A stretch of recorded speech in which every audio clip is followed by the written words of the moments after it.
more relaxed as well with vehicles. The three of them that initially started to visit us here were very, very skittish. I've just been checking on the pipeline, and I've just gone through a drainage system. Drainage is wide.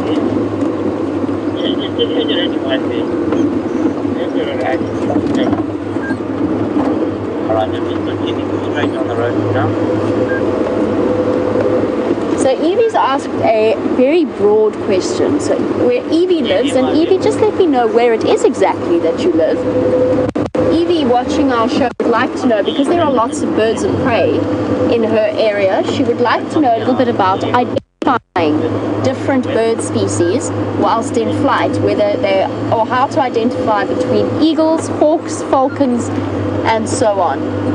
Now, Evie, it's a bit of a difficult question to answer because it depends, of course, on the various species inside your area, and you wanted to know about vultures as well. And it takes time and a little bit to get used to what's known as the general impression of size and shape, which is that quick glance at a bird that will tell you exactly what it is. And what I'd like to do is I'd like to look at my book to be able to demonstrate more precisely. Generally, falcons, a slightly, if I'm going to go for general rules, a slightly sharper curve to the wings for the most part. So the silhouette with wings, and much smaller than a hawk or an eagle. Hawks tend to have quite broad fan-like tails in order to be able to change direction fairly rapidly. Vultures have very large wingspans for the size of their bodies, for thermaling and soaring across in the skies. But again, that depends on where you are and which area you are in. Our vultures thermal, so they use that very energy-efficient flight. Sorry, there's a really interesting insect here, and I'm hoping it's actually going to land. It was right next to the car. There, it's landed. Awesome, well done, wildebeest. That is a spider hunting wasp. And she's gone right into the road. They sting. Every time I try to back away, she follows me. Not an easy insect to catch on camera. Very seldom completely still. And she's... don't land there, girl. Come back out into the open. Well, that is a spider hunting wasp. And as her name suggests, she will catch spiders. She will inject her eggs into the corpse of the spider and then dig them into or put them underground into tunnels so that her offspring, the little larvae of the spider hunting wasp, will have an instant meal. It's like the dung beetle's dung ball, but slightly more savage in that respect. A very, very powerful insect. Here she's landed again. She's actually looking at the freshly dug termite mounds. Well done, Liam. There she is again. I'm giving Liam a really difficult task here. This is why live wildlife cameramen, and particularly the individuals who work with us, are, in my mind, probably some of the most gifted cameramen in the world. There is one opportunity to get the shot. How's that? VM just followed a flying spider hunting wasp. And that, ladies and gentlemen, is hours and hours of practice and some serious skill. And there she lands again. Now that is not a wasp. Well done, VM. Thank you very much. That is not a wasp that you want to get stung by. I can promise you that.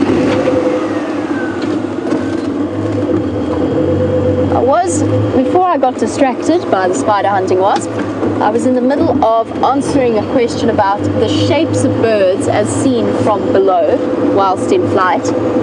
Now, my best advice to you is, once I get to the hyena den, depending on what's happening, then I'll be able to show you a picture of the different shapes of the birds, and it's much easier to explain with pictures. I want to just get to the hyena den before it gets too dark. So Evie, can I pop your question on hold for now, and I promise you I'll answer it as fully as possible once we have the opportunity to.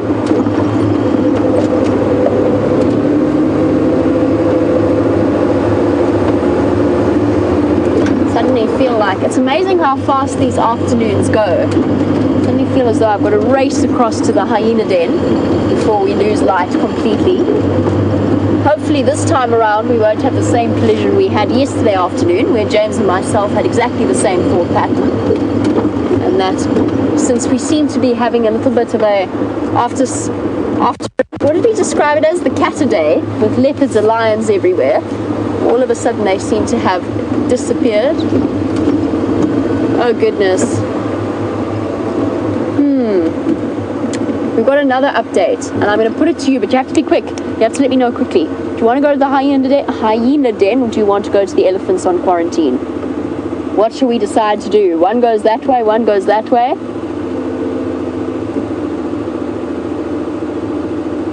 First 5 people to get us a majority answer, because I can't sit here in limbo forever. Let's find out what you guys would like to do. Would you like the hyena den, or would you like elephants in the clearing in the sunset? I will reposition so that taking either direction is quick.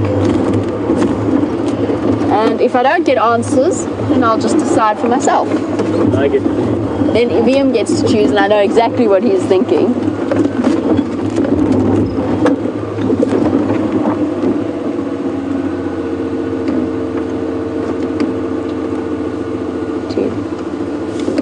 Let's have a look at the sunset while we wait. It is such a beautiful view. Where shall we go, ladies and gentlemen?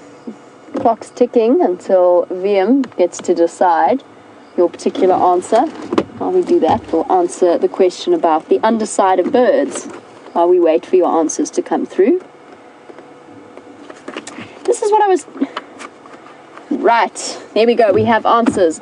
Sharp wings, sorry, falcons, sharp wings, falcons and kestrels. That's the angle of the wing that we're going for. And we can't stop to look any longer because the light is disappearing and you all want to go to elephants. Let's go to elephants. Bye-bye, hyenas. I understand your desire. There is nothing better than a peaceful elephant sighting in the evening on quarantine. You'd have chosen hyenas, Liam. Oh, there you go. You're lucky you answered as quickly as you did. Back around we go.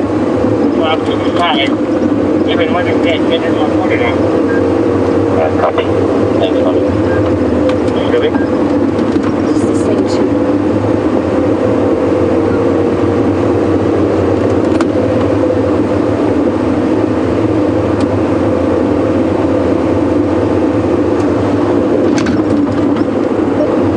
James.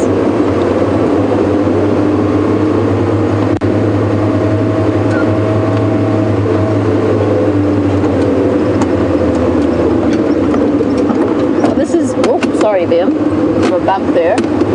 This is probably the only safari vehicle, well, no, that's not quite true. I suppose as a guest on a safari vehicle, you might roughly get to choose what animals you like. This is the only case where we've got pure democracy at work in terms of voting for the sightings.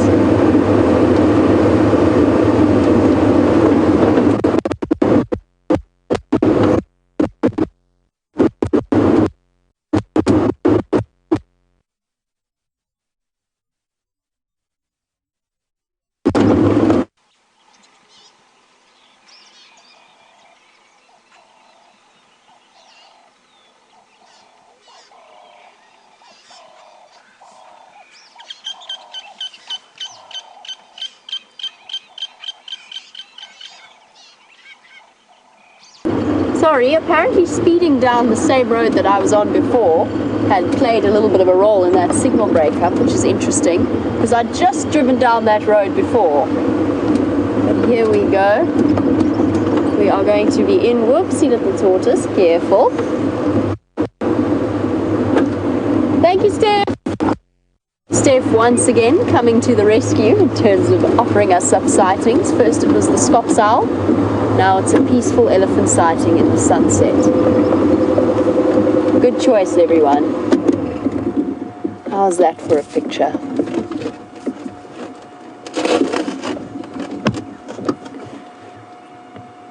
I'm reluctant to off-road any closer, just because this clearing is so lacking in grass, and we've got a nice open view. How's that? There you go. Zira joining us for the first time. Zira saying that she may never get to go to Africa, but that this is the next best thing. Well, Zira, I'm glad that you could join us. It's wonderful always to have new viewers and regular viewers on board with us every day. I hope you'll probably find, Zira, that you become completely addicted to moments like this. Don't forget, we are live every day, twice a day.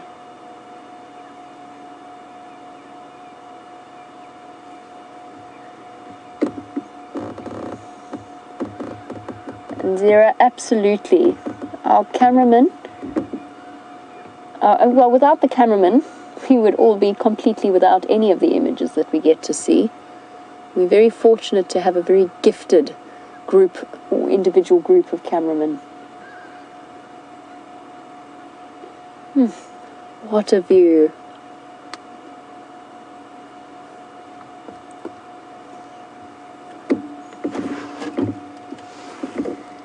And Gracie says that she's going to be so excited when the elephants can play together in the water, in the rain. I'm just going to try one more time, sorry everybody, to get hold of James on the Game Drive channel. He has joined us at this sighting.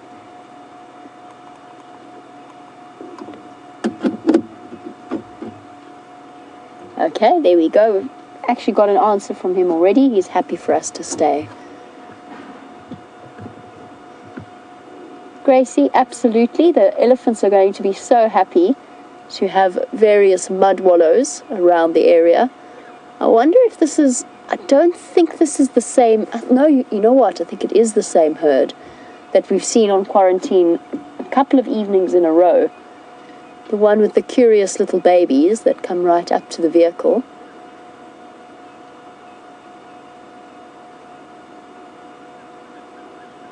What a peaceful sighting.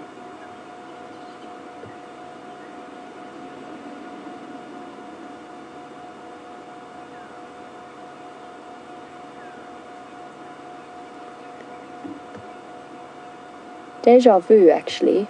This is had a very similar sighting and a very similar evening of these elephants munching away on quarantine. Little one flapping its trunk around, reaching up to touch mom. That is the matriarch of this herd, as far as I can tell.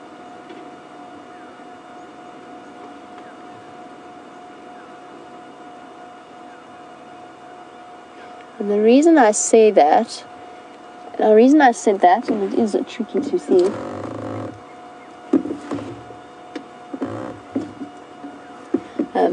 it's one of those tricky judgment calls to make.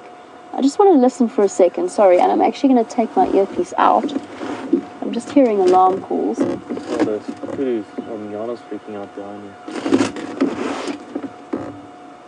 you. Miana running across the quarantine behind us.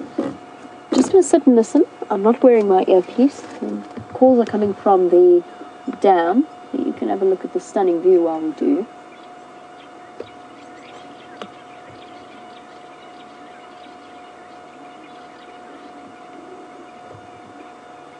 Yeah, time to go. Sorry, I know this is a beautifully peaceful elephant sighting, but the impala are going absolutely crazy at the dam. Keep your eyes on the dam camera as well as watching us, because I think that there's either a leopard or a lion coming through. Sorry, I know we were having a wonderful, peaceful elephant sighting, but this is the way that live safaris go. It just changes at the drop of a hat. The impala are going bah, bah, bah, bah. Nyala's racing up from the dam behind us. Now, impala don't alarm call for nothing. It's either a leopard or a lion. Could be a cheetah as well. You never know.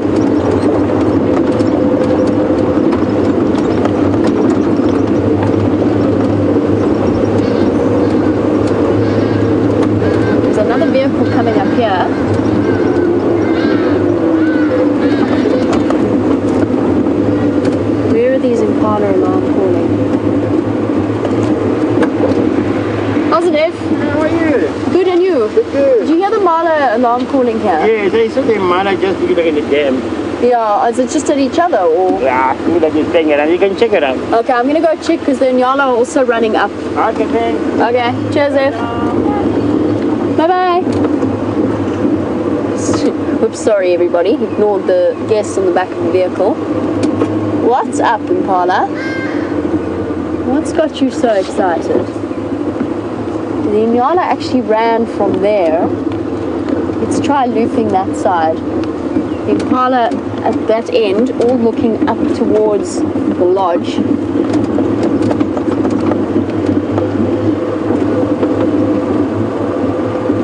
Everybody keep your eyes peeled. Could we get to see Queen Karula on her special day?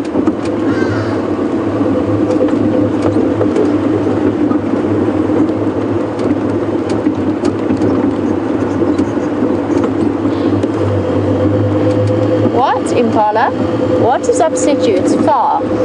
Whatever it is, I think is quite far. It's close to the lodge in the drainage line.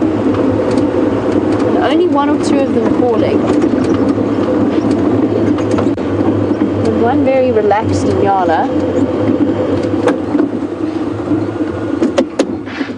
What? What's wrong? I hear you.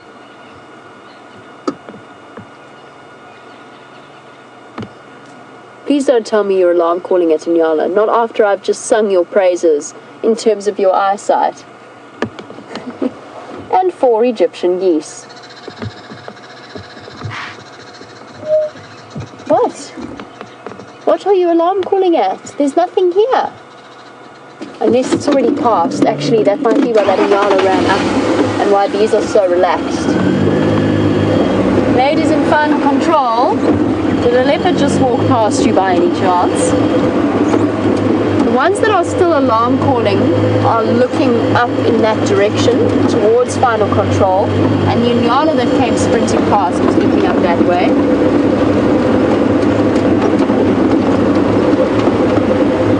Not impossible, but the leopard is in the lodge either.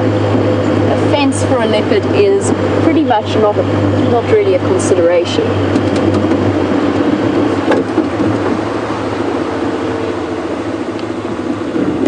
Sorry, I know this is not the greatest view for you guys.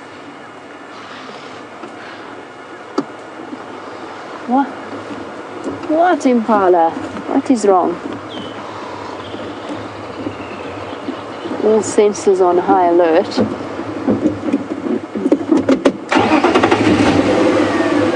I don't know. Only some of these Impala are upset. Not all of them.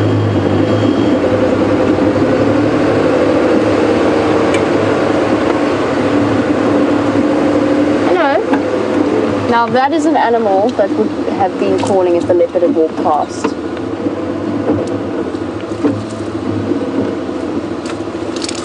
But she's not. Believe it or not, there's an antelope there. There she is. Excuse me, have you seen a leopard by any chance? Or are you lots just a bit crazy? And the Impala's just being crazy. So an Nyala, unlike an Impala, gives off a deep booming bark.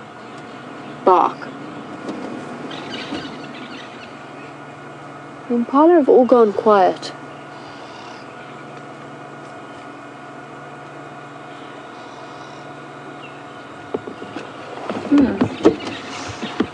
We might have just arrived a little bit late. I don't see any tracking, only when necessary. I wonder if they weren't just playing or starting to rut with each other and it just got a bit out of hand and they started making alarm calls, because I don't see any tracks coming up here. Oh well, I guess it was totally worth checking. You've got to follow alarm calls when you hear them. I know Brent mentioned this morning, but I would say 75, no, maybe that's a bit extreme. 60% my predator sightings have come from following alarm calls, with tracking involved as well. But Even more than that have come from alarm calls. Well, in that case, let us go back to the elephants, since there doesn't appear to be much walking through here. Except Connor, who has recently joined our tech team.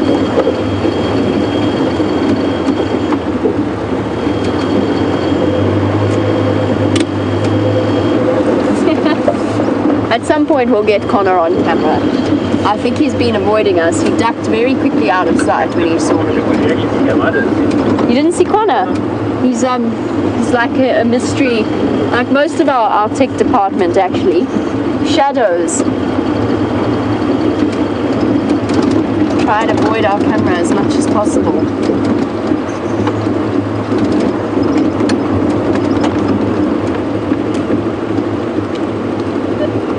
James.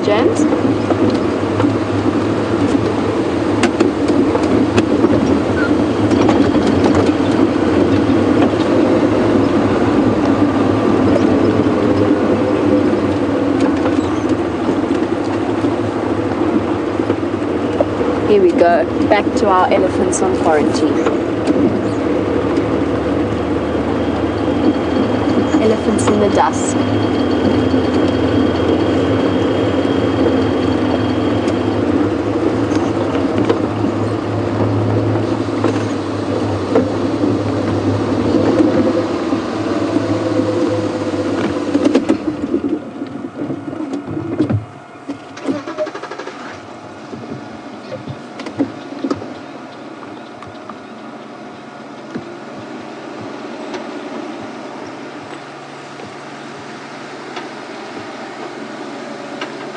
Beautiful. After that mad rush to follow up on the alarm calls.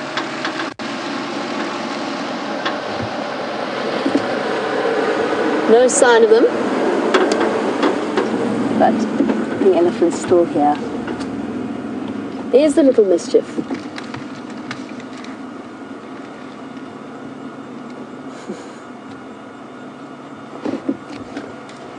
That ears out posture.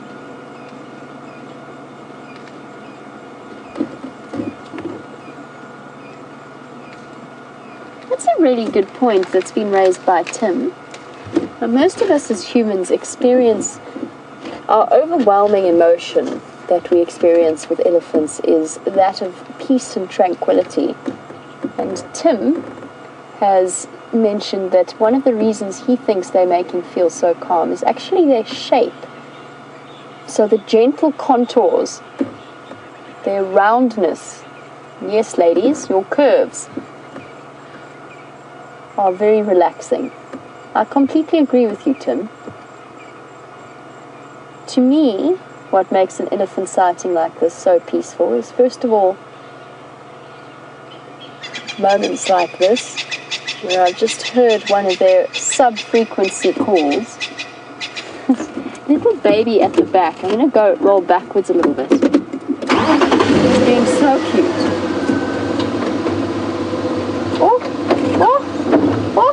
Oh, are you coming? Oh goodness, here we go. Alright, little one. You can see the gentleness of the female there responding to its run. And actually, I think she stopped it. I think that little calf wanted to come and chase us. And one of the females, probably Mom, actually intervened there. That was so cute. I'm coming.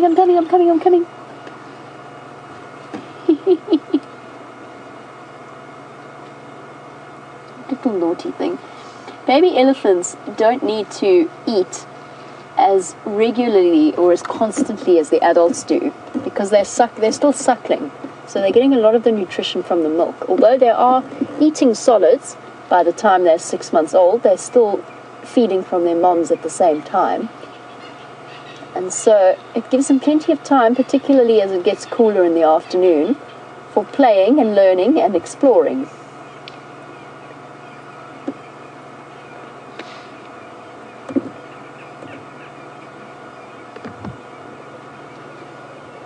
There's that gentle rumble that I was talking about, Tim. You were saying about how calming they are, that they give off this brrrr, but lower than I could ever make it. A contact call between all members of the herd, and it is so comforting to human beings. I don't know what it is. When they get, not that they have an angry rumble as well, which is far less comforting, but the gentle low brrrr sound I just love. Also the sentience. I think the light is slowly disappearing, so let's stay with these elephants as soon as possible, or for as long as possible. And as I promised, after that, since you have been such a wonderful audience, we're going to have the treat of James appearing on your screens for the last few moments. But for now, let's stick with the Ellies. The light's going to vanish soon. Let's try and find a nice or a different view as they start to move through. So sweet.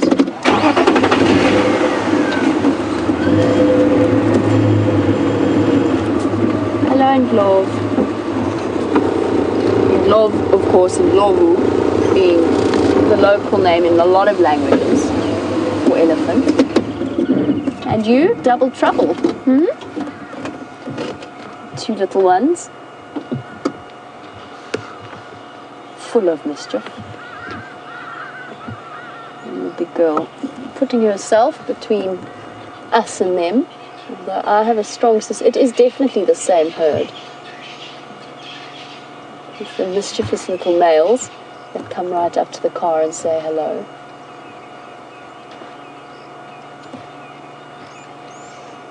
Look at them, kicking up all of the fresh green shoots on quarantine. And we're taking advantage of them.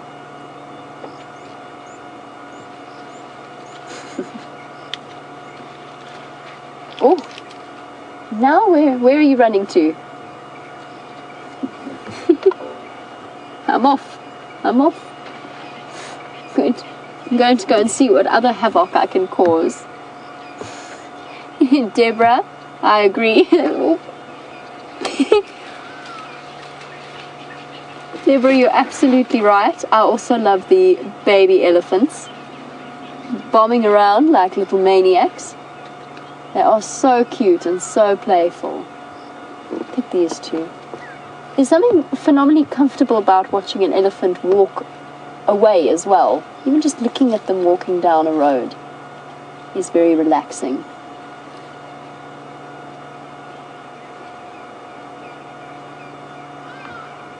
But Deborah, there's not much, to me, there's not much cuter than a baby elephant, and it's the intelligence and the learning that they're doing that makes them so fascinating to watch. It's that exuberance.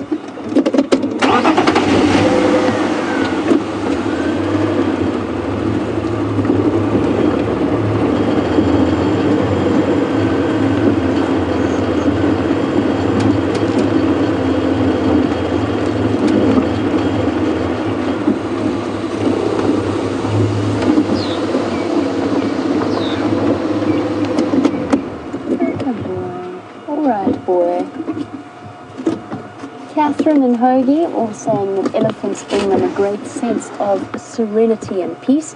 Oh goodness! Oh goodness!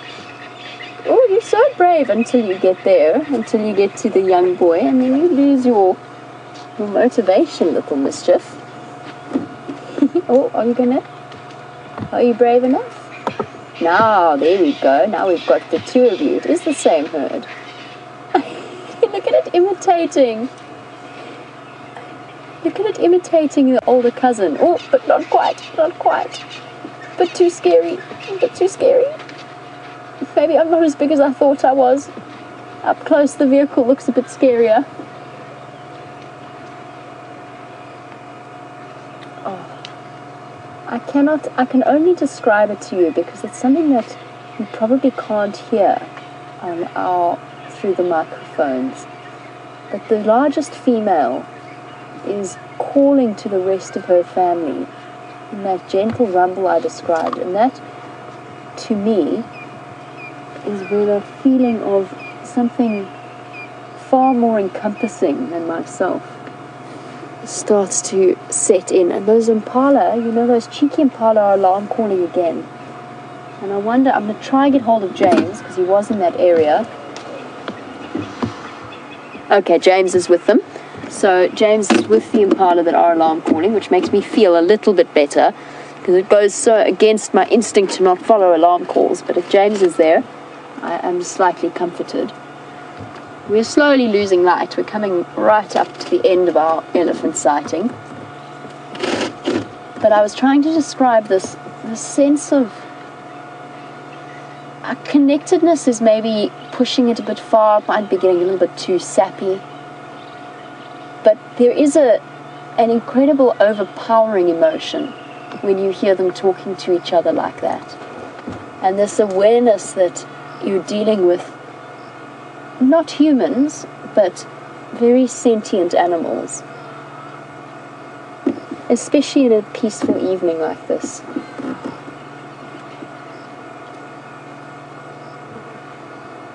Slowly just going about their business.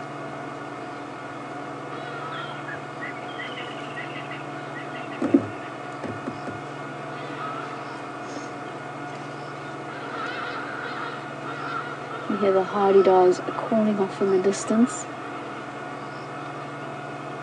And I hope this elephant herd decides to stick around for tomorrow's sunrise safari. They are such a herd full of characters. I don't know if it's because it's all of the little ones are young bulls, but they're cheeky and very brave. And it makes for highly entertaining antics. I don't believe it. There goes this little one again. Look at him. Look at him go. Run, run, run, run, run. Run, run, run, run, run. Oh. Oh. Intercept. Intercept. What are you up to? Are you full of... Oh, and I'm on a mission. And I'm gone again. Look at those little legs running furiously. Oh. Being chased by the older one. What are you doing, you crazy creature? I'm running. I'm running because I can, and I'm young, and I'm bored, and I want to.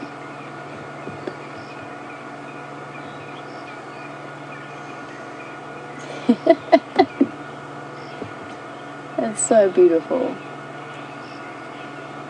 I'm sure that we provide a little bit of comic relief for the little ones as well. Something to remove the monotony of the day when the adults are being so boring and all they want to do is feed. And for the babies, when a vehicle comes around, it gives them something to perform for. And I promise you, I think that they perform for us at times. Yes, they play.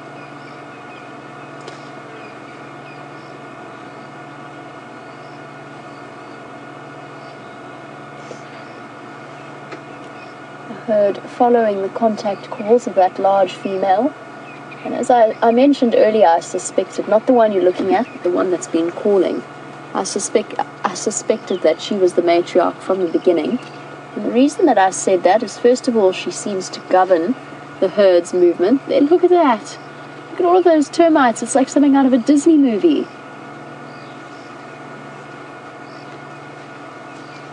Elephants surrounded by sparkling termites. Africa providing the most stunning imagery. I'm not going to follow our elephant herd any further since it is getting dark, and generally they prefer not to have lights put on them. And we'll just watch them slowly move away. This is the same female that was a straggler before. The last time we saw this herd, when they came right up close to the vehicle. There's one female here with a prolapsed, not completely prolapsed uterus, but definitely a minor prolapse. I think this is her. It's hard to tell in the dark. Now, the reason we don't put lights on them, as most of you would know, but for newish viewers joining us, you don't put lights on elephants. They're daytime animals. You can illuminate them. Oh, hold on, they're coming to us. That's interesting. Change direction. Are they going to come across towards us? Or they're going down to the dam for a drink?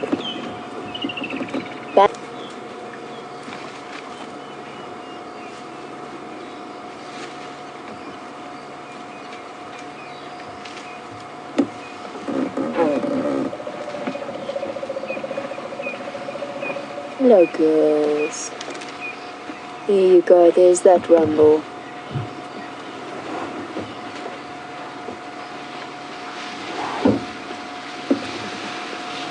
A whole elephant herd moving past us, and this little one wants to feed and not being allowed to because it's drink time.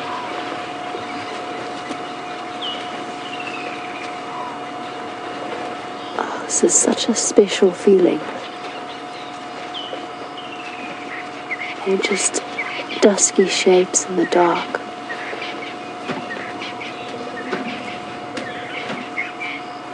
Now, VM's lightened up the sighting for you, but for me, they're almost just dark shapes. You can hear them rumbling to each other.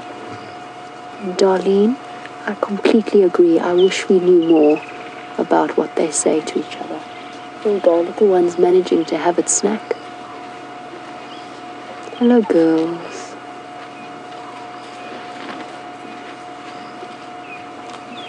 All right. Thank you very much. You've got a beautiful family. Thank you, girl.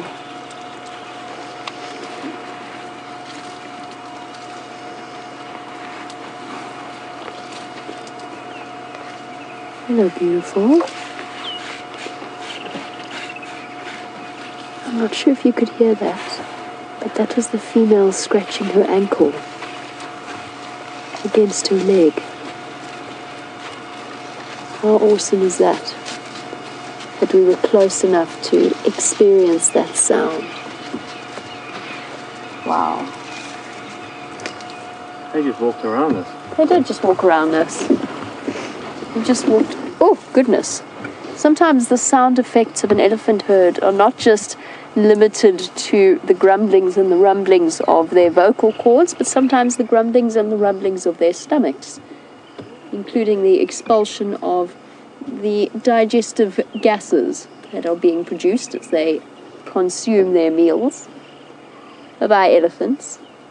Thank you very much for that. That was awesome. Darlene, completely agree with you that we have only scratched the surface of the extent to which elephants communicate with each other. I just want to make sure I don't reverse into one's personal space. I'm going backwards, Elise. Just be aware. Can't see anybody.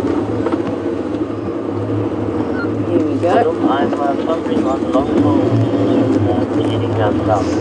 I know that I promised you James, but unfortunately it seems as though he doesn't have any signal at the moment.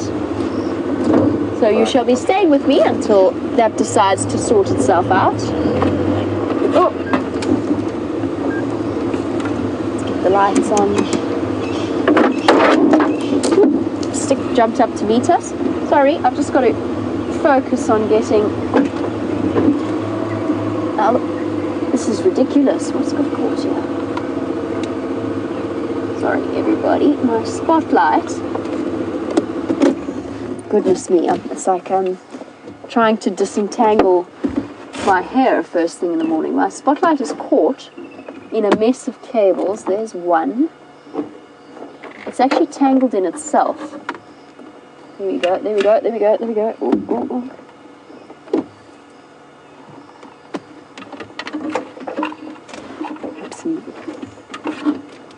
How do you get that thing tangled up? Here we go. Done it. I'm not sure, VM, how I managed to get that thing tangled up. Cables today. Yeah, no, VM cleaned it up so nicely in here, and already I've managed to tangle it up. But my argument is that it's like headphones. It doesn't matter how you put them away. When you find them again, they are going to be tangled up. There we go. And how's that beautiful sky? Just for a quick look. Unfortunately, my antenna in the way. Beautiful, nevertheless.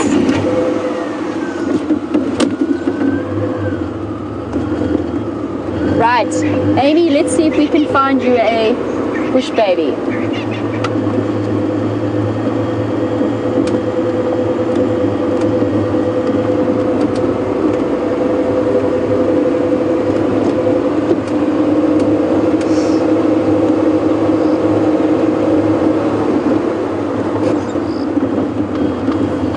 Darlene, one thing we haven't seen in quite a couple of days now is our much beloved wild dog packs. And Darlene's been reading reports about the idea that conservationists have had to change the name wild dog to painted dog or painted wolf, essentially working on the assumption that the name...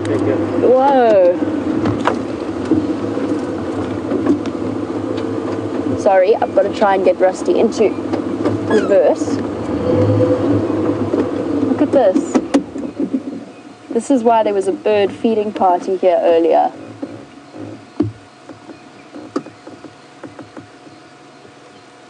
Wow, it's actually making a noise. I wonder if you can hear it. I'm just going to be quiet for a moment.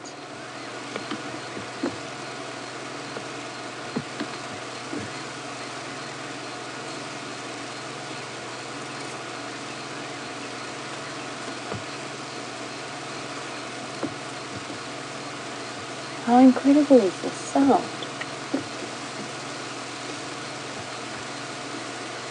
Sorry, Darlene. I'll be with you in a moment. Amy? Yes. The new radio is going to come back like that. If I can ready him to? Come back like. Yes, I can do.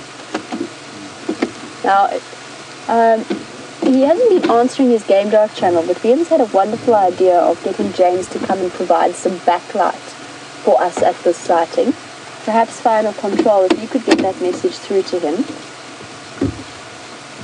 would be awesome. This is incredible. We're also being... I'm holding the spotlight, so I'm bearing the brunt of it, and I'm covered already in flying ants around us. This is incredible. So these are the reproductive or termites capable of reproducing, and they've come out of the termite mound in order to search for a mate and to start their own colony. Now, most of them, the vast majority of these hundreds of thousands of termites, will not be successful, and they will form a very valuable food source for other animals and other creatures. One or two of them will manage it. This is amazing.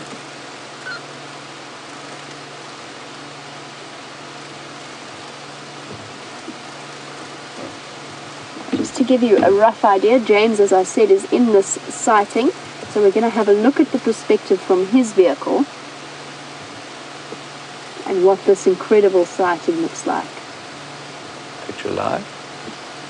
Jamie's audio.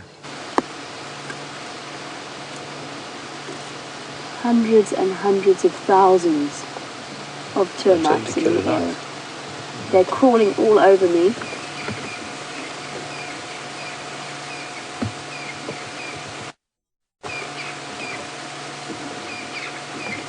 This is an amazing sight. Let's look at it from James's perspective, and what we're seeing in relation to our vehicle. Very soon, as it starts to get dark, the scorpions will be out and about. I'm going to try something.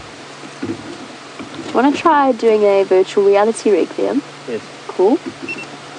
Alright, let's give that a go. There you can go.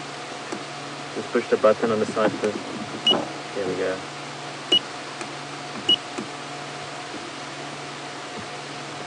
There you go. You can see us turning on the virtual reality rig. Just look at all of these termites all around us. From right in front, all flying out across to the termite mound on our left. And this is one of the most incredible summer sightings that we could experience here. All exploding from this termite mound to the left that we're looking at now, and fluttering all about the lights, attracted to the lights of the vehicle. And hundreds and thousands of them down below us in the road itself. Look down, you'll be able to see them massed below the vehicle and fluttering about constantly. Just keep looking all around us, and you're going to see the most phenomenal things. This is so beautiful. They're just everywhere. They're completely surrounded us, and that hissing sound that the termites are making is just incredible. Welcome to a summer's evening in Africa after the rain. The flying ants, or the reproductive termites, setting out to establish their first new colonies. You might even see some of them landing on the vehicle. Look at that mad fluttering.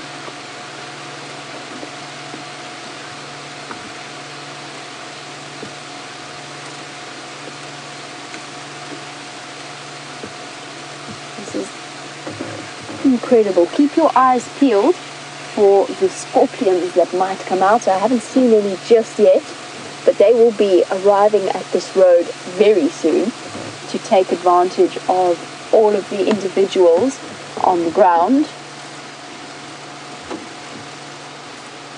And it's like being engulfed in a living entity. It's almost like one giant organism. There's just so many of them around us that it's like being an incredible experience on a beautiful African evening. Awesome.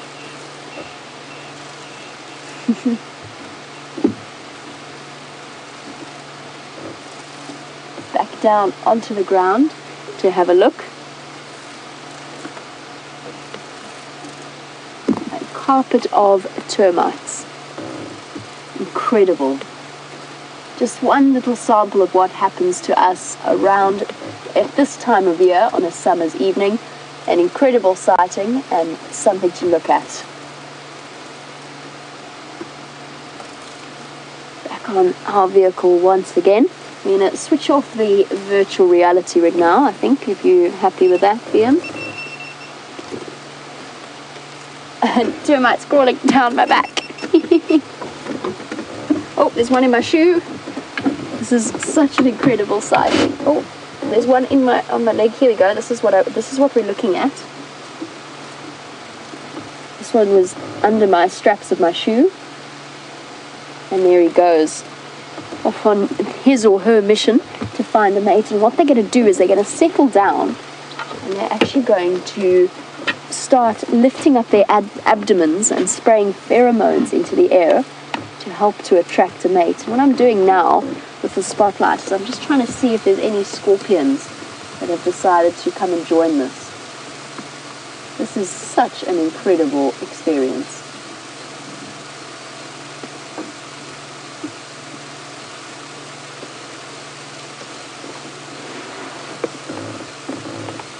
You can see a lot of them crawling around are not the reproductive termites, but there's soldier termites as well, the large ones with the powerful mandibles, and then there's the tiny little workers crawling about as well. This group that we're looking at now is mainly the reproductive algates of the termite group, or the termite mound.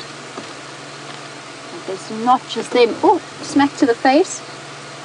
And that, of course, is because I have a spotlight in my hand. Valerie was wondering a little bit about why it is that bugs are attracted to light. Look at that, there's another little one. Let me try and, sorry, that's a bit too overpowering in terms of light. There we go. A really fluffy fruit chafer, also been attracted to our lights. That's not the moon. And the answer to that, Valerie, is, as far as I understand it, for most of them, it's to do with their navigation. So the way in which they navigate. And a lot of them apparently navigate using the moon's light, or at least the impression of the moon.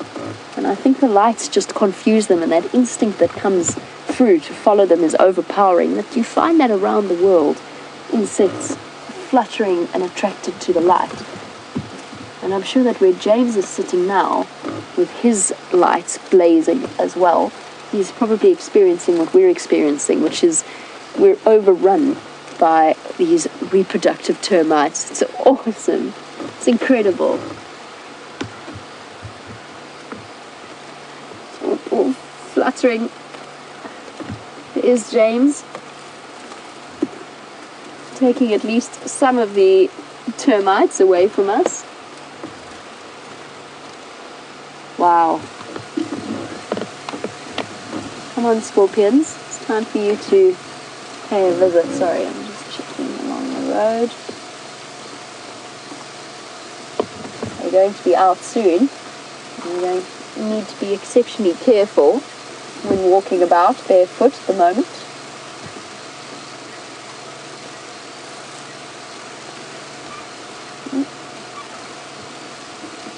I've said that I'm covered in termites. Jill in the UK was wondering, don't they bite or sting? And the answer to that is the soldiers definitely do. So if you look really carefully in this teeming mass, oh gosh, it's like playing Where's Waldo or Where's Wally, trying to point this out to you. But if you look really carefully in the seething mass, you'll see the larger termites without wings and with very large heads. And I'll have to leave that for you to spot yourselves. I can see a couple of them in the center of the frame. Those are soldier termites, and yes, they do bite. These flying ants, or the reproductive termites, I've never been bitten by one. I think if they do have jaws, they are not particularly powerful, so they're not going to inflict any damage on me. The flying driver ants, on the other hand, in my experience, do bite, quite horribly in fact, and the soldier termites are capable of inflicting, I wouldn't say that, it's not all that painful. These flying ants are exceptionally fragile. Most of them will lose their wings very quickly in this process. Look at them. Driven by an instinct of biology that is beyond our comprehension. Of course, they're not really looking to mate with others from the same colony, since they're genetically similar. They're on a mission to find a mate with a different genetic code.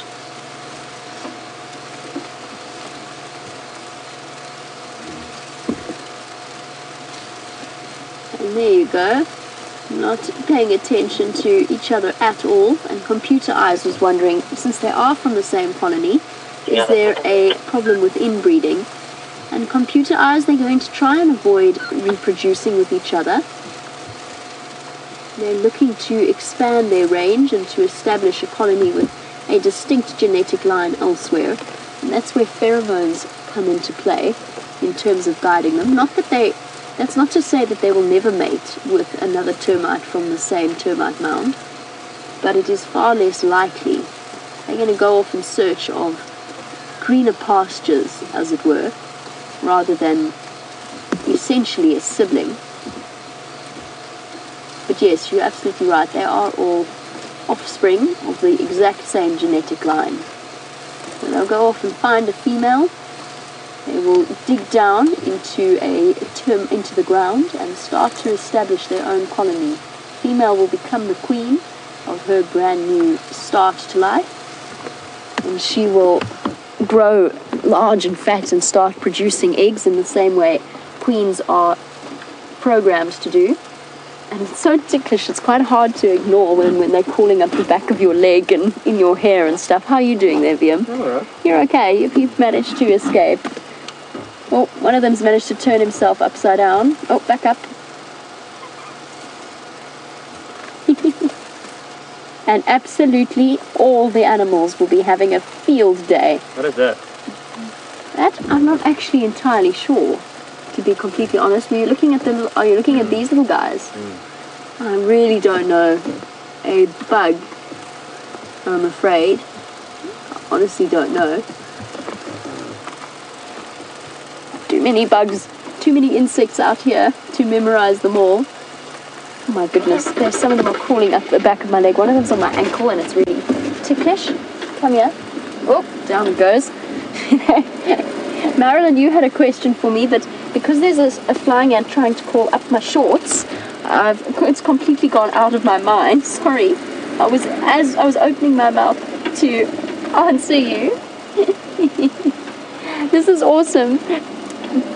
Yes, that is it. Marilyn, you were wondering about nightjars eating termites. Absolutely, they are going to. Everything out here eats termites. Leopards eat termites. Hyenas will eat the termites. Birds of prey will eat the termites, and nightjars will definitely eat the termites. In fact, I'm quite surprised. That's really ticklish. That's really ticklish. That's an invasion of privacy and personal space. And ouch, ouch. I think it's time to go. I'm being overwhelmed. I'm very glad that they don't bite or sting or anything like that. Oh goodness, no, you're still stuck in there, you silly creature. You escaped this almost Hitchcock-like situation, like the movie The Birds, except with termites. Overwhelmed and overrun by them. No, you see, this is what I'm talking about. My shorts are not inappropriate. You will not find what you are looking for. There you go. Off you go. You get very used to bugs working out here. It's something that becomes second nature.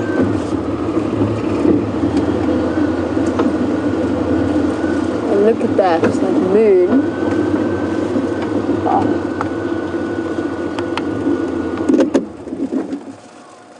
Ah, they're everywhere.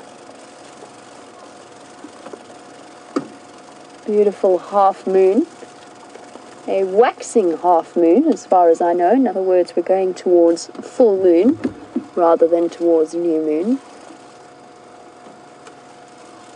You can see the rings that form around it as a result of moisture or water vapor in the air. And all I can hear now is 10 million termites fluttering in the different crevices of the vehicle.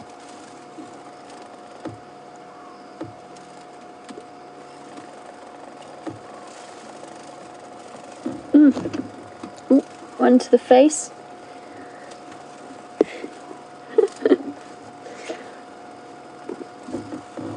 Absolutely incredible view. Really special evening. Between the elephants and the termites.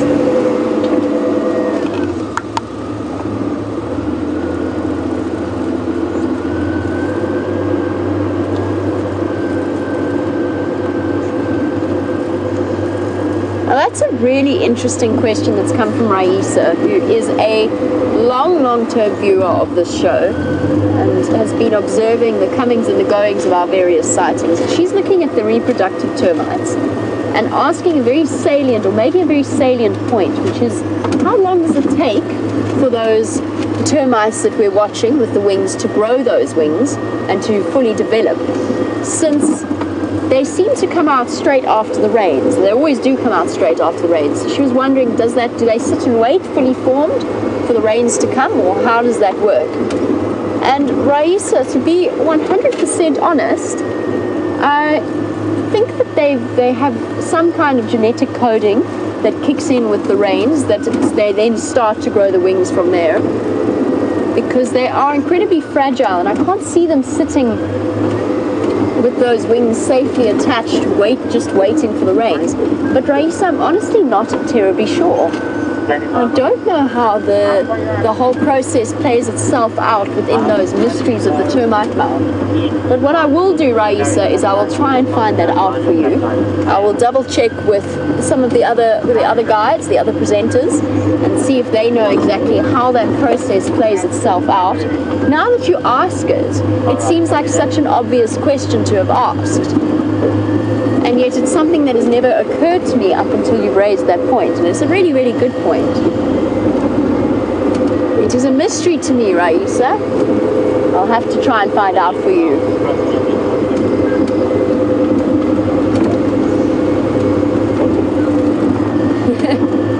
Andrina said that I'm not just taking one for the team, I'm taking thousands for the team. Hundreds probably, or maybe about 100 odd termites have collided with various parts of my head or legs or feet or knees or shirt. Vim seems to be relatively unscathed at the back there. All the lights are on you. Yeah, all the lights are on me, so that's where they come in from. And I think actually poor old James probably had it even worse because he was just serving as a different That was not a termite, that was a dung beetle. That had to have been a dung beetle. Smack to the base. Now before we come to the end of our show, Darlene's comment, we got so distracted by the termites that I never finished it. Darlene, there's a very concerted effort to rename wild dogs painted dogs. And it is, to me, it's a very good point. And it's not so much the word wild, in my opinion, that does them damage. It's the word dog. By saying that they're dogs, it automatically makes them some kind of feral, domestic, and common creature that that farmers in particular don't relate to. So by relabeling them a painted wolf or a painted dog sounds so different to wild dog. So I personally think it's a really nice idea. I think that an animal as beautiful as that could earn a name like painted wolf. I think painted wolf is stunning, and they are essentially the wolves of the bushveld. That is what they're adapted to do. Just to jump back to that subject quickly. So yes, what you read is absolutely the case. I personally think it is a really nice option, and I hope to see it going through in future. And maybe, just maybe, that combined with all manner of educational efforts will be enough to slowly start to turn the tide of ignorant opinion about wild dogs in favor of protecting them. We draw to the close of what was initially a very quiet sunset safari, but you can't have all of the animals all of the time in the wild out here. It is just the way that things work. A big thank you to Viam for his fantastic camera work, and he is a truly gifted cameraman, as well as to the lovely ladies in Final Control who give us all our directions, Jerry and Louise, and most of all a big thank you to all of you for your questions, comments, and for sticking by us with all of the technical difficulties. Have a wonderful day wherever you are in the world, and don't forget to join us for the Sunrise Safari. Cheers, guys.